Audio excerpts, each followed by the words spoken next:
Boa noite, ouvintes da Rádio Faculdade 2 de Julho. O programa Sub Pop de hoje é dedicado ao movimento rock de Seattle, mais conhecido como grunge, abordando a única banda sobrevivente, Pearl Jam.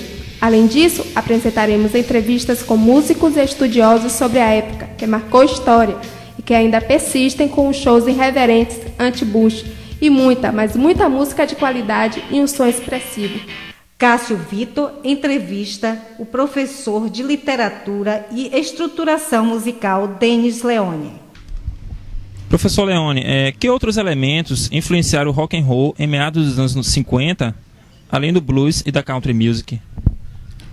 O jazz foi um elemento musical fortíssimo dentro do pensamento do rock and roll, que possibilitou ele até a expansão de criatividade, da harmonia e da improvisação dentro do rock and roll. Isso trouxe várias vertentes dentro da década de 50 especificamente.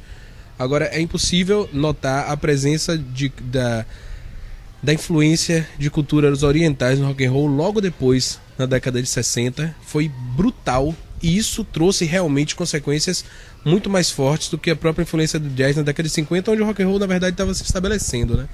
Enquanto uma cultura. O rock sempre foi associado à rebeldia, transgressão, antissociabilidade. Qual a verdadeira mensagem que os roqueiros querem passar com estes comportamentos? O rock é adolescente. Essas questões todas da rebeldia todas essas questões que você colocou, na verdade são provenientes do pensamento do adolescente.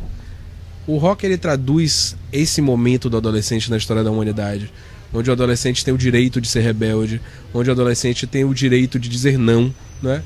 E é até uma busca do adolescente por isso. Então, na realidade, o rock ele traz essa energia com ele e essa necessidade de dizer não por conta do adolescente. Eu não sei se existe um movimento chamado rock. Eu não sei se é possível a gente conversar dentro desse pensamento, sabe? O rock and roll é a união de tudo aquilo que todos querem dizer. E dentro do rock and roll, quem vai dizendo com mais vontade vai ganhando. É atitude.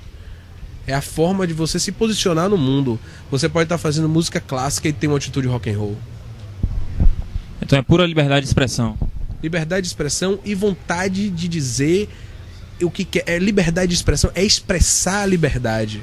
Além da liberdade de expressão, é a expressão da liberdade mesmo. Expressão no sentido de botar pra fora. Denis, com o tempo, esse estilo foi se modificando, agregando novos estilos parecidos com o punk e o heavy metal. Atualmente, ainda existe o legítimo rock and roll? Ele não agregou. O rock and roll criou o punk.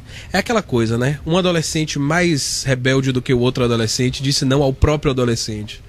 E disse assim, não, minha parada é outra. E o envolvimento com outras culturas, aquilo que eu estava te falando, da cultura, do pensamento da cultura oriental e de religiões como Hare Krishna e essas coisas todas de budismo, trouxe aquele pensamento do hippie. Então vem aquele rock rural, digamos assim, onde é aquela ideia do paz e amor, a influência muito forte dos Beatles e de toda aquela cultura de Woodstock e companhia. E o marxismo e o envolvimento com o pensamento socialista trouxe o pensamento punk dentro da Inglaterra muito forte. Então, na realidade, musicalmente, se você for ver, você não vai encontrar tanta diferença assim, estruturalmente falando. Agora, o pensamento de outras culturas influenciou a criação do rock and roll se desmembrando dentro dele mesmo. Então, o punk é um pensamento de um tipo de cultura envolvida com aquilo que eu te falei, que é a atitude do rock and roll. E cada subdivisão dessa que você colocou é uma subdivisão do próprio rock and roll, dentro do que cada um tá afim de fazer. O mundo é plural. E o bacana é que o rock, enquanto uma atitude musical antropofágica, ele engole tudo isso. Ele come todas as culturas, ele não tem problema com isso. Enquanto, por exemplo, se você for pensar na cultura de Luiz Gonzaga, o nordestino, a música nordestina, ou até mesmo a bossa nova, é mais difícil de fazer isso. É mais difícil de engolir outras culturas. O rock, inevitavelmente, está presente na indústria cultural. Esta fusão foi inevitável ou foge da própria ideologia do estilo? O rock é mídia. O rock só existe por conta disso. O rock só é esse fenômeno no mundo inteiro por conta disso. ele é exatamente proveniente do pensamento de cultura de massa, o pop, né? O pop, o pensamento do pop de levar ao mundo inteiro essa cultura americana da democratização do conhecimento, né? Que eles acham que isso é bacana e eles fazem isso o tempo inteiro. Estão fazendo agora no Iraque, empurrando a democracia goela abaixo, empurraram o rock goela abaixo do mundo e o mundo acreditou. E é bacana porque o mundo mexeu no rock. Que música, graças a Deus, não faz mal a ninguém, né?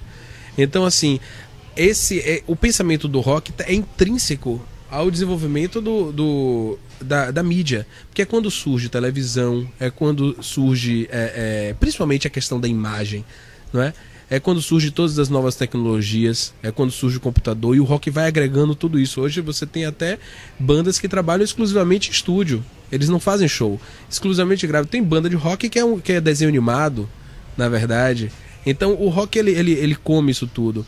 O rock é fruto do pensamento de cultura de massa e ele é cultura de massa. Por quê? Porque a maioria do mundo hoje é jovem. E principalmente na década de 50. Era mais jovem ainda. Os anos 90 foi a década do estilo grunge, uma mistura de punk e heavy metal, com letras de protesto e um som agressivo. O grunge foi consequência do que exatamente? De um buraco. O grunge só emergiu porque a maré baixou. Toda aquela grande criatividade da década de 70, com rock progressivo, Yes, King Crimson, Jimi Hendrix, e a gente pode passar a vida inteira citando bilhões de grandes instrumentistas, grandes músicos mesmo, que formaram bandas que têm gravações excepcionais. Um Pink Floyd lançando Dark Side of the Moon é um clássico. É um disco que entrou na história da humanidade. O rock sinfônico e toda a grande criatividade da década de 70, com a década de 80, diminuiu esse processo todo, e a maré chegou ao rasante na década de 90 com nada para acontecer.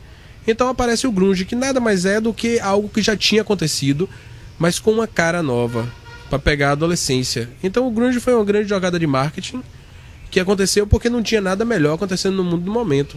Mas eu não veria o grunge como um movimento que marcou, mesmo porque hoje, se você for ver, ele tem muito menos influência do que os Beatles e os Rolling Stones, que foram muito antes deles.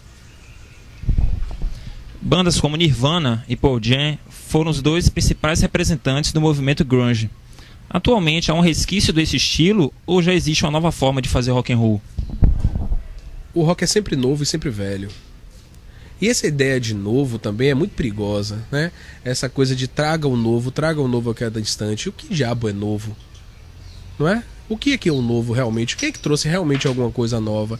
Porque se você for pegar, por exemplo, algumas obras de Vivaldi de 1600 e lá vai biscoito, já tem uma pegada rock muito próxima a Malmsteen, por exemplo.